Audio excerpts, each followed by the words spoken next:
ஒரு கதை சொல்லிட்டேன் சார்.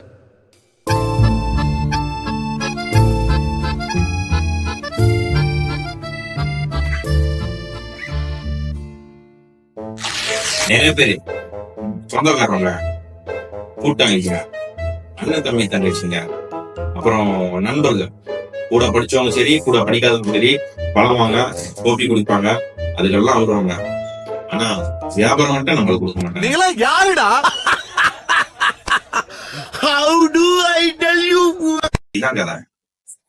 சோ விசாரிக்கிறதுலாம் விசாரிச்சுக்கோங்க, பேசுறதுலாம் பேசிக்குவாங்க. என்ன மாதிரி கேள்வி இருந்தாலும் எல்லாம் நோண்டி நோண்டி எல்லாம் திரும்பி கேட்டுருவாங்க. டிஸ்கவுண்ட் இருக்கு, உங்க சைட்ல எல்லாம் டிஸ்கவுண்ட் இருக்கும் கேட்டுருவாங்க. ஆனா வாங்கும் போது துருசா ஒரு சடையதோ ஒரு நாட்டரோ அவரை பார்த்துட்டு போயிடுவாங்க. அப்படின்னு சொன்னீங்கல்ல சாரு. சிக்கல் இல்லை. நம்ம கிட்ட கொடுக்க மாட்டாங்கனாக்கா, நம்ம என்னமோ அவங்க கொடுக்குற பிசினஸ்ல நம்ம ஒரு பணக்கார ஆயிடுவோம், ஒரு காடி வாங்கிடுவோம், ஒரு வீடு வாங்கிடுவோன்னு அந்த ஒரு லைட்டான ஒரு பொறாம நினைக்கிறேன். லைட்டான ஒரு பொறாம நினைக்கிறேன். லைட்டான ஒரு பொறாம. இங்கதான் நம்ம முன்னேறோங்க. ஆனா ஏதாச்சும் பிரச்சனைனா மட்டும் நம்ம கிட்ட தேடி வராங்க. அதே வாங்குறப்ப நம்ம கிட்ட வந்து அவங்க வாங்கலாமே, நம்ம கிட்ட வந்து ஒரு அட்வைஸ் கேட்டுருக்காங்க. அது கேட்டுட்டு அதுக்கப்புறம் வந்து ஓகே நம்ம கிட்ட வந்து சரியான அட்வைஸ் கிடைக்கலனாக்கா அவங்க வேற யாருக்கு போலாம். ஆனா அங்கதான் போயிட்டு சுத்தி முடிச்சுட்டு ஏதாச்சும் ஒரு பிரச்சனை மட்டும் நம்ம கிட்ட வந்துருவாங்க சொல்றீங்க. ஆனா கேட்டு முடிச்சுட்டு செய்வாங்க பாருங்க ஒரு செயல், தரமான செயல்.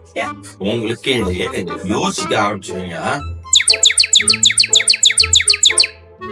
இவ்வளவு கேட்டாங்க நம்மளுக்கு, இவ்வளவு டைம் ஸ்பெண்ட் பண்ணாம பத்தாவதுக்கு நீங்க வேற ஸ்டார்பக்ஸ் காஃபி எல்லாம் வேற வாங்கி கொடுத்துருவீங்க. என்ன நினைச்சுக்கிட்டு இருக்கீங்க? கேட்கறதுக்குலாம் உங்களுக்கு காஃபி எல்லாம் வேற வாங்கிக்கணும், பெரிய பெரிய கடைக்குள்ள உட்காரணும். ஆனா வாங்குறப்ப வேற என்ன வந்துட்டு வாங்குறது தேவை.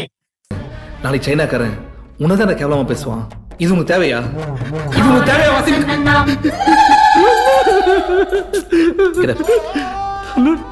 என்ன மன்னிச்சிருக்கேன். நான் பேச்ச கேட்டு உத்து கேட்டு போய் இப்படி பண்ணிட்டேன். நிறைய நடந்திருக்கு. உங்களுக்கு அந்த நடந்துருந்துச்சுனாக்கா நீங்க கமெண்ட் பண்ணுங்க. தயவுசெய்து கமெண்ட் பண்ணுங்க. நீங்க உங்க சூடான கமெண்ட் எல்லாம் காத்துக்கிட்டு இருக்கோம். யாரெல்லாம் பொங்கி வளைய போறீங்களோ எல்லாம் பொங்கி வாங்க. இன்னைக்கு பொங்கல் கொண்டாடுவோம். சரி, இன்னைக்குதான் பொங்கல். பொங்கலோ பொங்கல்.